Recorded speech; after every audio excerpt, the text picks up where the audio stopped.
That factory in Detroit was counted among the oldest in the city. Massive iron gates, steam-breathing machines, and a whistle that echoed through the darkness every morning. That whistle didn't just signal the start of work. It announced that another day had been handed over to machines. Among the hundreds of workers who walked through those gates, there was one man whose name never disappeared in the noise: Samuel Carter. He entered like every other laborer, heavy boots, clothes soaked with sweat. But there was something different in the way he worked. He never rushed. He never fought the machines. He understood them. The job that took 3 men to finish, Samuel completed alone. No shouting, no anger, just silence, steady movement, and by the end of the day, a kind of precision that made it feel as if the machines themselves were cooperating with him. The foreman never raised his voice at Samuel. When old machines broke down, his name was the first to be called. When new workers arrived, they were told, work beside him. He won't just teach you the job, he'll teach you dignity. During lunch breaks, Samuel sat with the others, but spoke little. He listened more. And when he did speak, his words were simple and direct. If a worker burned his hand, Samuel quietly took his place. If someone's pay was about to be cut, Samuel gave up his overtime shift. That was why, throughout the factory, his name was spoken with respect. Even the new owner knew, if Samuel didn't show up for one day, half the production line would stop. After work, when laughter and chatter filled the exit, Samuel was always the last to leave. He stopped at his locker, cleaned his hands, and opened a hidden drawer. Inside was a photograph, not a family picture, not a childhood memory, just a man standing inside a factory, wearing a clean coat, with the same machines behind him. The very machines Samuel worked with now. That man was his father, Henry Carter. The man whose nameplate still clung to the wall of the old section of the factory, its letters faded with time. There was a time when this factory belonged to Henry Carter. These machines were the extension of his dream. He used to stand among the workers and say, "This place isn't made of iron, it's made of people." But Henry Carter wasn't ruthless in business. He trusted people more than numbers, and that trust cost him everything. Partners brought contracts, banks made promises, and one day, on paper, the factory was still his, but control had slipped into someone else's hands. By the time he understood what had happened, the factory gates were already closed to him. Court cases dragged on, files grew thicker, but Henry Carter grew quieter after every hearing. The man who was never afraid of the roar of machines was now exhausted by the sound of paperwork. Within a few years, the house was sold. The belongings were sold, and dignity, that was auctioned off first. One night, Henry Carter left this world in silence. No headlines, no chaos. Samuel was young then, but life forced him to grow up fast. In the same factory, where his father's name had become nothing more than a memory. Samuel walked in as a laborer. No one asked who he was, and he never told. He only worked every day, every shift, every machine. And slowly, the worker no one noticed became the man the factory could not run without. The photograph was still there in the drawer. The factory whistle blew at 6 in the morning. That was the moment Detroit woke up, and men handed themselves over to iron. Samuel Carter arrived before the whistle, always. Standing at the gate, he didn't watch the men going in. He listened to the machines. He could tell which one would resist today, where a belt had loosened, where the steam pressure was off. He entered through the gate, took off his coat, rolled up his sleeves, and went straight to work without pause. That was his daily routine. In the first hour, he set his own line. In the second, he checked everyone else's. By the third hour, if there was a problem anywhere, Samuel was already there, before the foreman even called out. He never shouted. He never gave orders. He simply reached out his hands, and the workers stepped back on their own, because they knew things were about to be fixed. There was a saying throughout the factory, if Samuel touches a machine, it won't stop again. At lunch, he sat with everyone, but never in the middle, always in a corner where he could see them all. He listened to someone's children, someone's death, someone's injury, and the next day, without saying a word, somehow within his routine, he would lighten one of those burdens. That was why the workers spoke his name with respect, and the owner noticed him in silence. The owner's name was Richard Holloway. one of Detroit's biggest industrialists. He owned 3 factories, but this one was closest to his heart. He knew the backbone of this factory wasn't paperwork, it was the workers. And among them was one name that appeared in every report, but never in any file. Samuel Carter. Richard Holloway had never seen him up close, but he knew one thing for certain. If this man didn't show up one day, production would stop. Richard Holloway had a daughter. Her name was Eleanor Holloway. Eleanor was not like the city girls, who saw factories as nothing but smoke. She was educated, observant, and wanted to understand her father's business from the inside, not from a distance. So one day she insisted on seeing the factory. Richard Holloway laughed. "This place isn't for you, Eleanor. It's noise, sweat, and stench." Eleanor simply said, "That's exactly what I want to see, Father." That day was not an ordinary one. When Eleanor entered the factory, her clothes carried the elegance of the city, but her eyes were full of curiosity. The workers looked up, then lowered their heads. Girls like her didn't come here. Richard Holloway walked beside her. The manager talked, the foreman explained, but Eleanor wasn't listening to anyone. She was watching the machines, the hands, the faces, and then her eyes fell on Samuel Carter. He was bent over, his hand deep inside an old machine, drenched in sweat, yet completely in control. A worker nearby was panicking. Samuel said only one thing, "Breathe, I'm here." The machine came to life. Eleanor stopped right there. For the first time, she saw someone control a machine without commanding it. "Who is he?" she asked quietly. Richard Holloway glanced over. "Him? That's Samuel. A good worker." Eleanor didn't take her eyes off Samuel. "Just good?" Samuel looked up. For a moment, his eyes met Eleanor's. No surprise, no submission, no special reaction, just a glance. Then he went back to work. For the first time, Eleanor felt what it was like to be ignored, and strangely enough, she didn't mind. After that day, Eleanor began visiting the factory on pretexts, sometimes for reports, sometimes to learn, and every time, her eyes searched for Samuel. Samuel noticed her, but nothing about him changed. The same routine, the same silence, the same labor. Eleanor asked questions. Samuel answered, brief, direct, without embellishment, no flattery, no effort. And that was exactly what was slowly drawing Eleanor closer to him. She was realizing this man was not hungry for attention. The machine was running at full speed. Huge iron rolls were spinning, steam was rising, and the factory air was filled with that familiar roar in which a human voice gets drowned. Samuel Carter was bent inside the machine. One bolt was loose, and if it wasn't tightened right now, the entire line could come to a halt. At that very moment, Eleanor Holloway stopped right in front of him. Even in the noise, she didn't call out to Samuel. She just stood there. Samuel noticed her for a brief moment. Then he leaned back into the machine again. The ignorance was deliberate. For the first time, helplessness appeared on Eleanor's face. She gathered her courage and stepped forward, saying, "Samuel, I need to talk to you." Samuel tightened the bolt, shut the machine down, and stood upright. "This is not the time, Miss Holloway." "Eleanor," she said immediately. "I told you to call me Eleanor." Samuel looked away. "This is a factory. Names don't matter here, only work does." Eleanor's heart began to pound. "You run from me every day, Samuel. I stand right in front of you, and you work as if I don't even exist." Samuel took a deep breath. "Because that's better." "Better for whom? For you or for me?" Samuel glanced around. The workers were busy, but every ear was listening. He spoke softly, yet his voice was firm. "Why do you come here?" Without thinking, Eleanor replied, "Because I love you." Those words, even through the noise of the machines, were heard clearly. Samuel's face hardened. "You shouldn't have said that here." "I started coming here only to say this." Eleanor's voice trembled, but she didn't stop.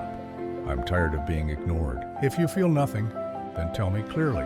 Samuel lifted his gaze. For the first time, there was no anger in his eyes, only pain. "Do you even know what you're saying?" "Yes," Eleanor said. "I know." "And I'm serious." Samuel stepped back and leaned against the machine. "If I accept that you're telling the truth." He paused, then spoke slowly but clearly. Then that love has a price.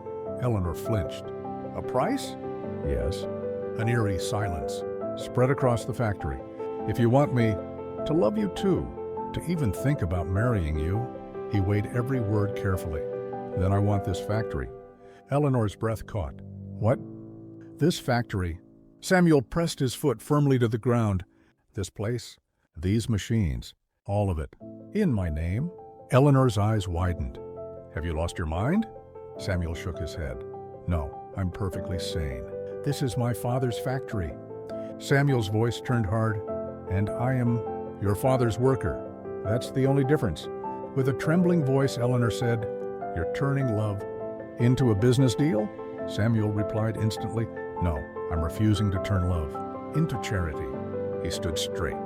If I come close to you, people will say I climbed up using the owner's daughter, and I can't live with that. Tears filled Eleanor's eyes. So you want me to tell my father to give you the factory? Yes, Samuel said without hesitation. And if he refuses? Samuel lowered his gaze. Then you should stay happy in your world and let me do my work. With that, he turned the machine back on.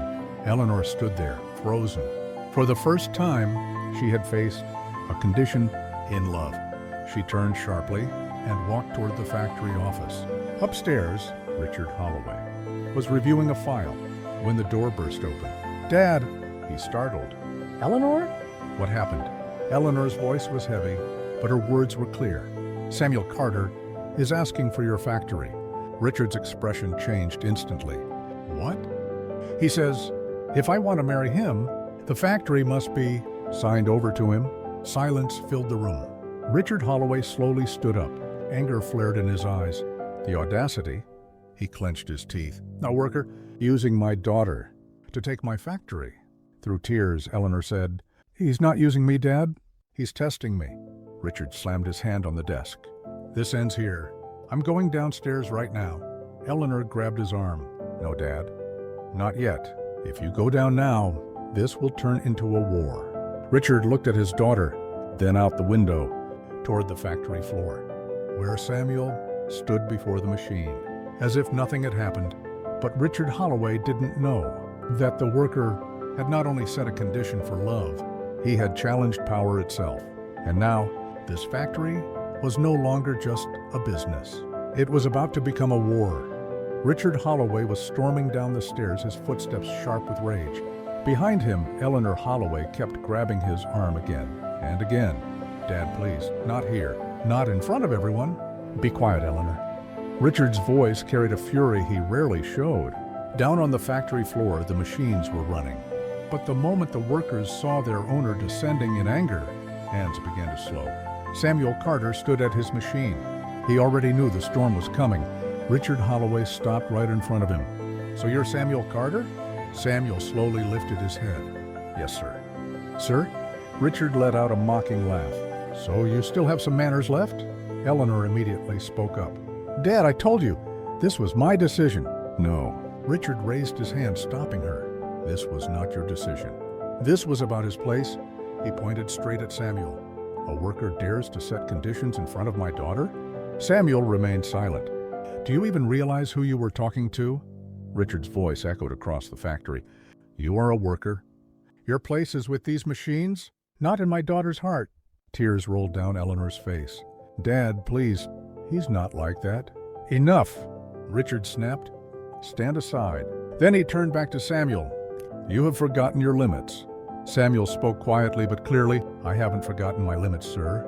I only spoke about my dignity. That was enough to ignite Richard's rage. Dignity? You think you'll teach me about dignity? He stepped closer. Listen carefully, Samuel Carter. He emphasized the name. I am firing you. Right now. This very moment. The entire factory floor froze. One by one, the sounds of the machines faded. Eleanor screamed. No, Dad! You can't do this. Richard didn't even turn around. This factory is mine, Eleanor. And what I say goes. He faced Samuel again. Now, immediately. Pick up your things and get out. Samuel closed his eyes for a moment, then quietly removed his gloves. At that instant, two workers beside him exchanged looks. Did you hear that? One whispered. They're firing Samuel? The other's voice trembled. That's the same Samuel without whom this line doesn't even run. The word spread like fire. Within minutes, the entire factory floor buzzed with one whisper. They're firing Samuel. Samuel Carter. Isn't this the factory his father built? Everyone knows Samuel's father founded this place, and today his son is being humiliated and thrown out. Workers began leaving their machines, gathering together. Richard Holloway noticed the production had stopped. "What is going on here?" he shouted. But no one restarted the machines. An old worker stepped forward. "Sir, this factory cannot run without Samuel." Another voice followed. "We all respect Samuel. He's one of us." Through her tears, Eleanor said, "Dad, look. Everyone back to work." Richard yelled, "That's an order." But no one moved. There was no anger on their faces. Only pain, only shame. Samuel Carter had remained silent all this time. Then he took one step forward. The entire crowd fell silent. He didn't look at Richard Holloway. He didn't look at Eleanor Holloway. He turned straight toward the workers, and for the first time, his voice rose higher than the noise of the factory itself. When Samuel Carter finally said, "Now listen to me," the entire factory floor seemed to stop breathing. He walked slowly forward. Through the workers, not a trace of anger on his face, no stubborn pride, only a strange calm, the kind that appears when a man has already made his decision. "If you truly respect me," Samuel said, his voice heavy, but unshaken, "if you truly believe this factory once belonged to my father." Richard Holloway stood there, listening. His face had turned red with rage. Samuel looked at him for a moment, then looked away. "And there is only one way, to stand with me." The crowd was silent. "If you are with me, then right now, at this very moment, walk out of this factory." 1 second passed, then another. A worker shut down his machine. Then another did the same. Then a third. One by one, the sound of machines faded into silence. Someone shouted, "We're with you, Samuel." Another voice followed, "Wherever you go, we go with you." Richard Holloway screamed, "Stop! This is rebellion." But no one stopped. Eleanor Holloway watched, frozen between shock and fear. "Father?" Her lips trembled. Richard couldn't speak. Hundreds of workers began moving, following Samuel Carter, toward the factory doors. The doors opened, and one by one, they walked out. The machines were completely still. The entire plant stood silent, like a body without a soul. Richard Holloway remained alone, in the middle of the factory. He had never imagined that a single worker could shake his empire like this. Outside, under the open sky, Samuel stopped. The workers gathered around him, watching him, as if the answer to their future was written on his face. Samuel took a deep breath. "I don't want to make you unemployed," he said. "I want to make you owners." People looked at each other. "Tonight," Samuel continued, "you go home, look at your children, talk to your wives." He paused. "And whatever savings you have, whether small or large," he said clearly, "bring it tomorrow morning to Maple Street Shop." A worker asked, "Samuel, what will happen there?" A light appeared in Samuel's eyes. "Tomorrow," he said, "we begin our own work." Whispers spread through the crowd. "Our own? Without a factory?" Samuel replied, "A factory is not made of bricks. A factory is made by the hands that know how to work." Someone shouted, "We'll be there." "We'll all be there." The next morning, Maple Street Shop had never been so crowded. Old workers, young men, women. Some held small cloth bags. Some carried worn bundles. Some pulled envelopes from their pockets. One by one, they placed their life savings in front of Samuel. "This was for my children," one man said, "but I trust you." An elderly woman spoke. "My husband left this money for me, but I know you won't betray us." Samuel's eyes filled with tears. He knew this wasn't money. These were lives. By noon, thousands, tens of thousands, hundreds of thousands of dollars lay before him. Samuel looked at everyone. "Now," he said, "only one final step remains." He walked straight to the city's largest bank, Harrington National Bank. A few worker representatives walked with him. The bank manager, Thomas Reed, closed a file and asked, "Mr. Carter, what collateral do you have?" Samuel looked out the window. Hundreds of workers stood there, silent. "This," Samuel said, "these are my people." Thomas Reed laughed. "Banks don't lend on emotions." Samuel placed the collected money on the table. "This is our beginning." Then he said firmly, "Give us the loan. We will build the factory, and you will take your share of the profits." Silence filled the room. Thomas Reed studied the papers, looked outside, then looked back at Samuel. "And if you fail," Samuel cut him off, "then we all fail." He paused. "But if we succeed," he stopped. History changes, and at that moment, the story stood at a turning point, where either everything would collapse, or a new world would be born. When Thomas Reed signed the agreement at Harrington National Bank, Samuel Carter didn't look at the paper. He looked outside, at the people standing there waiting for him. This loan was not for one man. It was for a dream. As they stepped out of the bank, Samuel looked at the 5 worker representatives beside him. "We will not wait anymore," he said. "We will move." The very next day, they walked through the city's industrial district, between abandoned warehouses and closed-down workshops, searching for machines. Samuel touched every machine with his hands, as if it were not iron, but the shoulder of an old friend. "This press is still alive," he said. "It just needs the right hands." They were not buying new machines. They were buying opportunity. Within days, they purchased second-hand machines, loaded onto small trucks. Those machines were brought into an empty warehouse. The warehouse was small, cracked walls, a leaking roof, but there was light in the workers' eyes. Samuel gathered everyone together. "This factory," he said, "does not belong to one person. It belongs to all of us." One worker asked, "Then who will be the owner?" Samuel smiled. "All of us." Silence filled the room. "There will be no boss here," Samuel continued. "No one above anyone else. Whoever works is an owner." The smiles on their faces were the kind that appear after years of waiting. On the first day the factory ran, no whistle blew, no orders were shouted. People went to their stations on their own. Someone turned on a machine. Someone checked raw materials. Someone opened the accounting ledger. Raw material came in. Products were made. And by evening, the first order was completed. When the first goods were sold, Samuel gathered everyone again. "First we cover the expenses," he said. "Then the bank installment, then the bank's share." Everyone listened quietly. "And whatever remains," Samuel paused, "belongs to all of us." That day, for the first time, a worker did not receive wages. He received a share. A young man looked at the money and said, "I never thought my work could give me this." An old worker with trembling hands said, "Today I can tell my children that I am not just a laborer. I am an owner."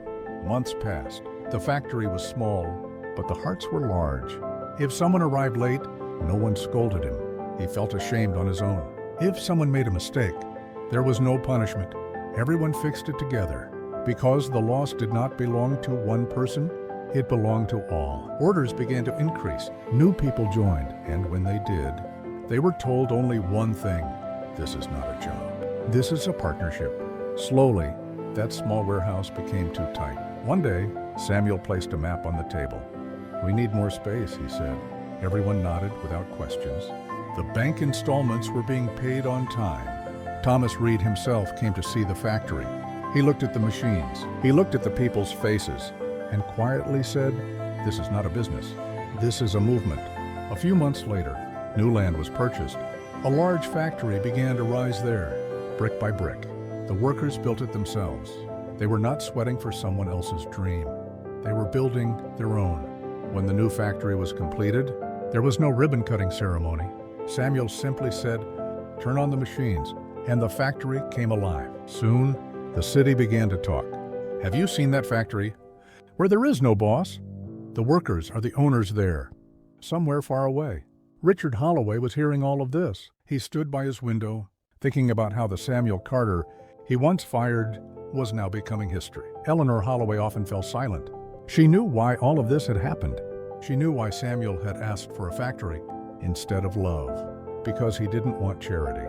He wanted justice. And that small factory, which began with just a few machines, had now become a great factory. A factory where people did not walk in with their heads bowed, but with their heads held high. Time does not take long to change. Sometimes just one wrong decision, and then silence. A long, endless silence. Richard Holloway, the same man whose voice once shook the entire factory, now sat alone in his office. That office, once filled with life, was now heavy with empty files and the cold smell of shutdown machines. After Samuel Carter left, the machines were restarted, but the soul never returned. Workers were replaced, managers were replaced, but the fire, the force that makes people work from the heart, never came back. Orders kept falling, losses kept rising, bank installments became a burden. Every night, Richard Holloway stood by the window, staring at the lights of a factory in the distance. A factory that once lived under the shadow of his empire and now shone brighter than his own. A factory with a name that pierced his heart, Carter Workers Cooperative. Eleanor Holloway often said, "Dad, sometimes admitting a mistake is not defeat." But Richard remained silent. Then came the day when pride finally lost to hunger. The accountant closed the file.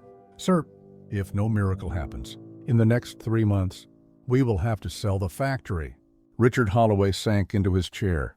The same chair from which he had fired Samuel Carter. The scene replayed before his eyes. Machines stopping, workers being pushed out, and one young man, silent but unbreakable. That night, Richard Holloway made a decision. The next morning, the same Richard Holloway, in a simple coat, stood at the gates of Carter Workers Cooperative. On the gate it was written, "This factory belongs to no one. It belongs to everyone." That moment was the hardest of his life. He walked inside. People recognized him. Silence spread. In some eyes, anger. In some, shock. In some, unspoken questions. Samuel Carter stepped out of his office.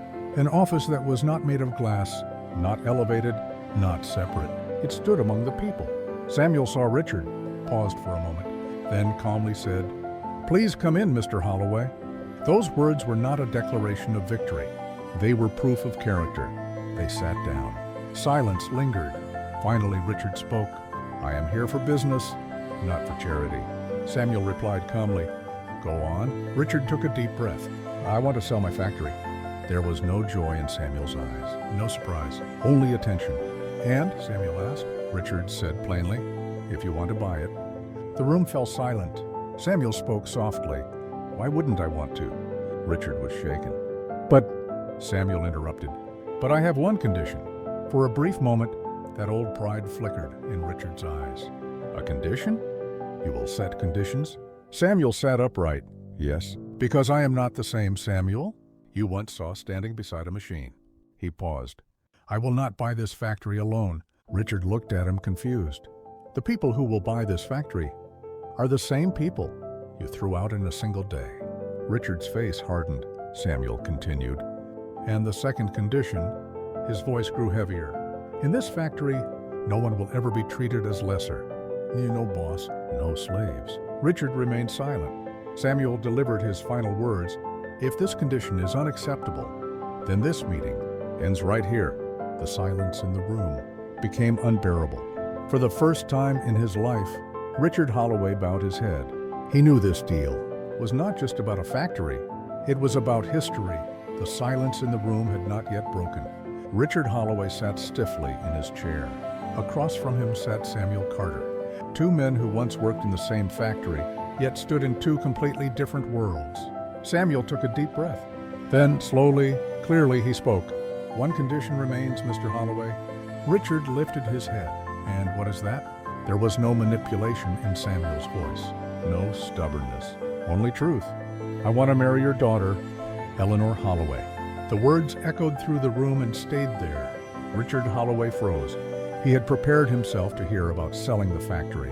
But this was something else entirely. He paused. "Are you placing this condition as part of a business deal?" Samuel answered instantly. "No, I'm placing this condition as a man. I do not want to marry your daughter out of pressure or as part of a bargain." He sat straighter.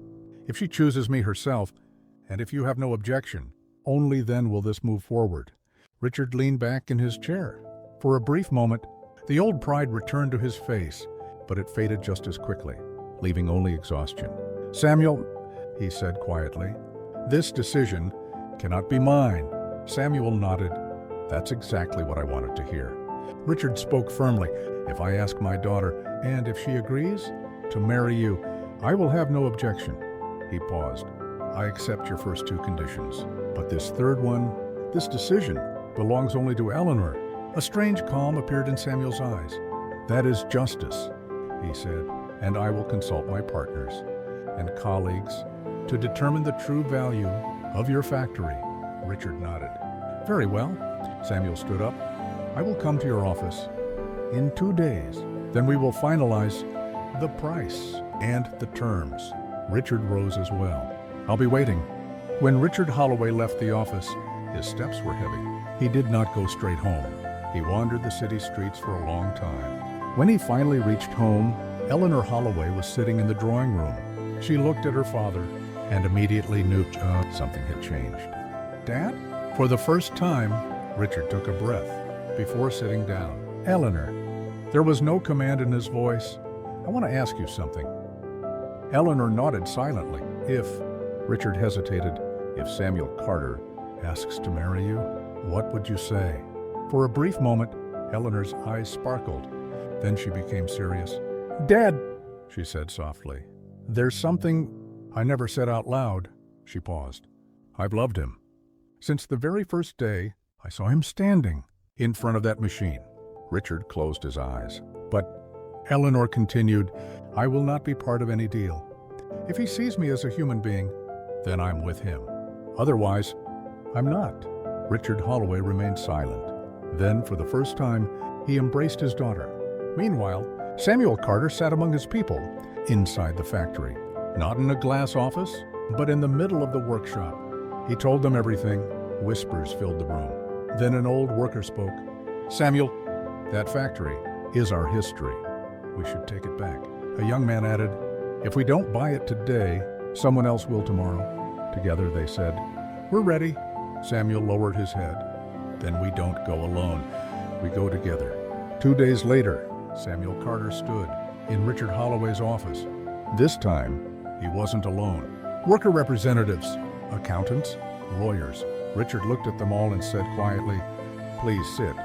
Papers were laid on the table. Numbers were debated. Samuel said, we will pay the factory's real value, not the price of pride, not the cost of the past. Hours passed. Finally, Richard Holloway picked up the pen and signed.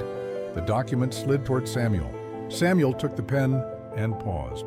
He looked outside at the same factory from which he was once thrown out. Then he signed.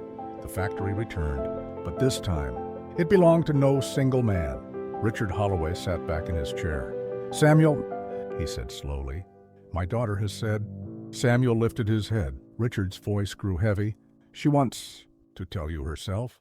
Footsteps approached the door, and the story reached a moment where the factory had been bought, but the decision of hearts was still waiting. Footsteps echoed near the office door. Samuel Carter looked up. Eleanor Holloway was standing at the doorway. She was no longer the same Eleanor who once watched Samuel silently from the factory floor. Today, there was determination on her face. Samuel stood up. Eleanor. She walked forward slowly and sat in the chair across from him. For a few moments, there was silence. Then Eleanor spoke.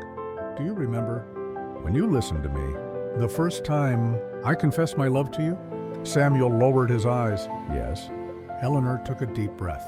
And do you remember that day you placed a condition?